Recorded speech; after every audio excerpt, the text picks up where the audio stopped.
წარმოიშვა ძალიან ბევრი არაბული ქვეყანა, რომლის საზღვრებსაც თუ დავხედავთ, დავინახავთ, რომ სწორი ხაზებია გავლებული. ეს რისი შედეგია, ეს იმის შედეგია, რომ მოლაპარაკებების მაგიდაზე ფრანგებმა და ბრიტანელებმა დახაზეს ეს სახაზავით და ისე გაავლეს საზღვრები, რომლის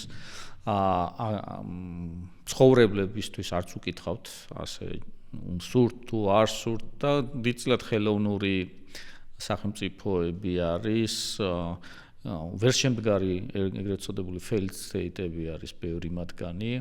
სწორედ აქედან გამომდინარე, რომ მათ სახელმწიფოებრიობის ტრადიციები არ გააჩნდათ და დღესაც ძალიან სუსტი ტრადიციები აქვს სახელმწიფოებრიობის.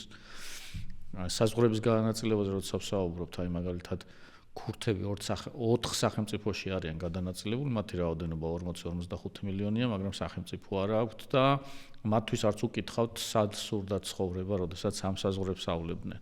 და მეორე, როდესაც ეს ქვეყნები შეიქმნა, ხო, ერაყი, სირია და ასე შემდეგ, ხედავთ ახლა როგორ სიტუაციაში არიან, იმის გამო, რომ ეს დიდწილად ხელოვნური ქვეყნები არის.